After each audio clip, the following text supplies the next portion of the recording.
Hey guys, I'm Stillwine. This is my first ever series. This series is the Feed the Beast Saturn V project. This episode is an introductory to a mod called RedPower. RedPower is a mod which is added to Feed the Beast Ultimate Pack. It's quite complex, I certainly enjoy using it, so I'm hoping that with my knowledge I can teach you guys how to use it as well. I thank you for watching this, and well, let's get started. This is my current Feed the Beast server world that I have. It's a Feed the Beast Ultimate world. And this is what I'll be teaching people and entertaining people with over the course of however many different series and episodes I decide to create. There's a creeper there. Should probably watch out for him.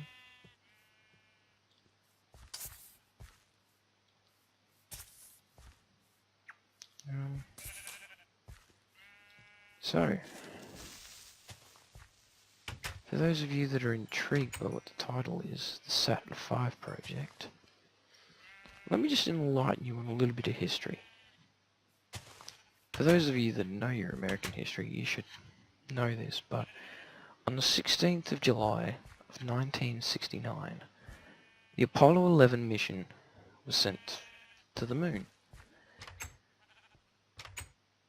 But what has it got to do with this? Well, that Apollo 11 moonlander was sent into space by a Saturn V rocket. And my goal is that I'm going to eventually build an attempted replica of that Saturn V. But we do need to start with some basics first of all. And one of those things that we need is an alloy furnace. So to create an alloy furnace, we're going to need some bricks. So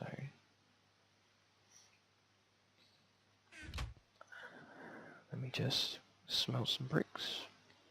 I should put some armor on. There we are. I feel much safer. Now, here's the recipe for the alloy furnace. Now, we use this furnace to smelt ingots together with redstone or nickelite to create what is known as these red alloy ingots and blue alloy ingots. They're used in the crafting of wires, which are these ones here, the red alloy wire and the blue alloy wire. The red alloy wire is just like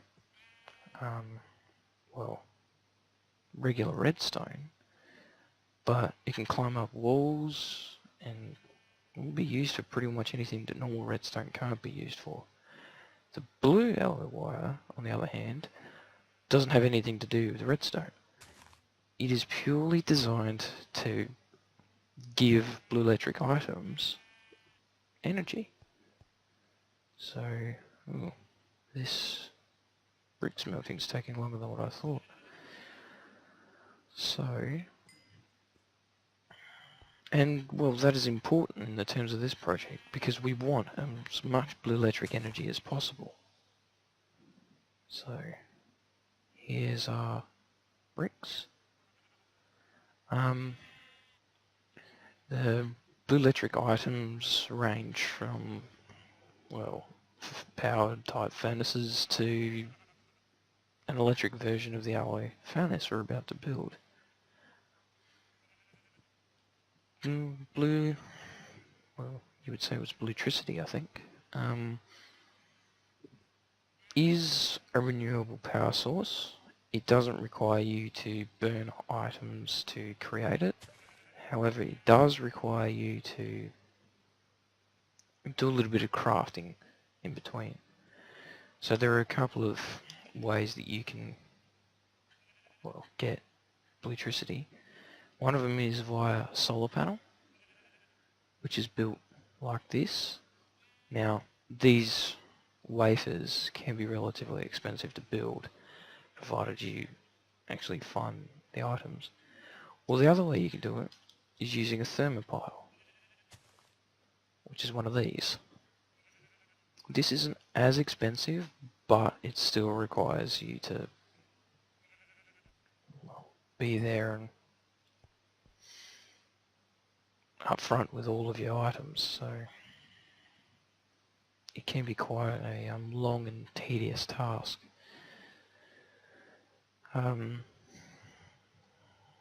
To my knowledge, I don't know of any other forms of creating it, but the thermopiles work in a fashion that way they compare temperature. So for example, if I use, let's say, I'll use these wools that I have and the crackstone, that'll do. If I use these as an example, say this wool is water. So you would put a water block down there, this crackstone is a thermopile, and around it, this black wool, or lava it would be, would then allow you to create energy.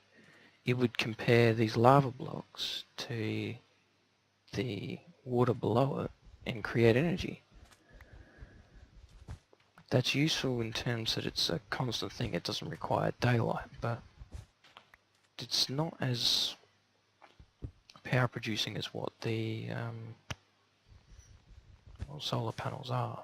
They're much more reliable, as that you can take them anywhere using frames and support motors and stuff like that, so they don't require you to be there all the time and nurse them pretty much. So one more lot of bricks and then we can build the alloy furnace. We use all of these items, and from the alloy wires we can create what is known as jacketed wires, and this is just how many there are in the Feed the Beast Ultimate pack. There are lots. These ones here are all standard RedPower wires, so they're the redstone. Then you have the cables, which are different again. They're bundled redstone wires that can be controlled. And then here is your blue electric wire. This stuff is really important when it comes to transferring energy. And yes. So we now have enough bricks to make our alloy furnace. So make some more bricks. And then put them in our circle like so, and we have an alloy furnace. Let's just smash out this one here. And voila.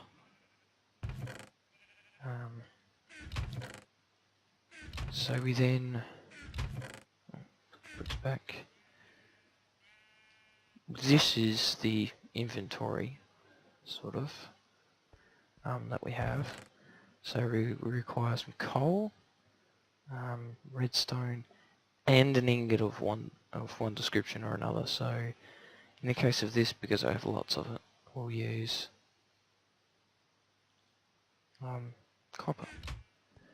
So in order to make these wires, we need to combine, hang on, one more. We need to combine 4 copper ingots, or ingots of any description, with these. No, hang on. No, it's not. I had 3 ingots to begin with. We need to combine 1 ingot with 4 redstone, or nickelite, depending on what you're making, with 1 ingot to create an alloy. So this could take, I don't know, quite a bit of time, or hardly any at all. So here we are, we have one red alloy ingot. So let me just quickly create a few more. So I've now made 6 red alloy ingots, and then we combine them like so to make the wires. Now you get 12 wires, and they're really cool because you can place them anywhere, up walls, sideways, and they will connect. And then using wool and jacketed wires, you can combine them. That is really useful, especially if you're trying to get to higher places and you need a huge pillar. It saves redstone torch stacking. It just fixes redstone completely. So using this system, I want to create this rocket. But how you go about it is completely up to you. I think I'll just sleep the night off, and I'll see you guys in a minute.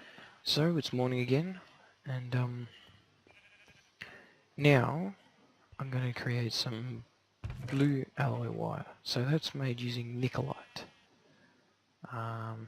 Just make 3 of that, 3 ingots.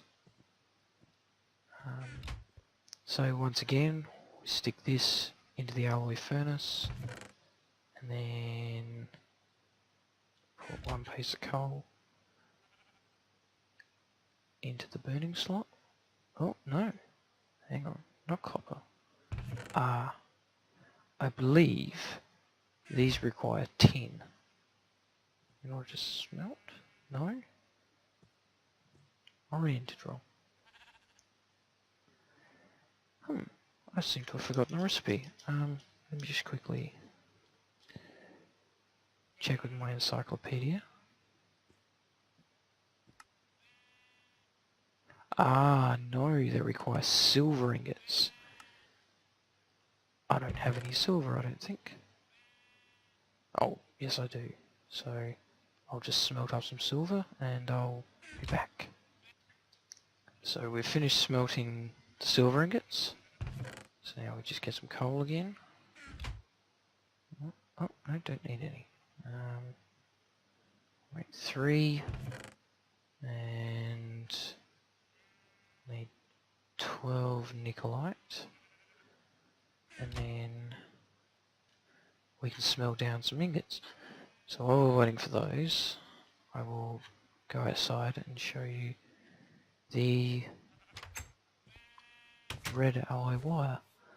So as you can see, it climbs up walls, it just goes everywhere. And it also has an unlimited length. So unlike redstone, which has only a 16 block distance limit, red alloy wire is only constricted to the chunks which are loaded. So you could run a 64 block wire as long as the chunks are loaded on your server side. So this makes it really useful for long distance travelling. But RedPower also adds a few other features which allow for better long distance. But I'll get into that next episode. So there's the last one. And our furnace should almost be finished, I think. Yes. So here's our blue alloy ingots. Now, the blue alloy ingots have to be combined with wool in order to create the wire. See? You won't get any wire, so you need to surround it in wool. I suppose it acts as an insulator, and that's how you get your wire. So that's about it for this episode. Next time I'll cover building jacketed cables and bundled cables, I think. And then later on down the track we'll look at the mysterious wireless redstone systems. So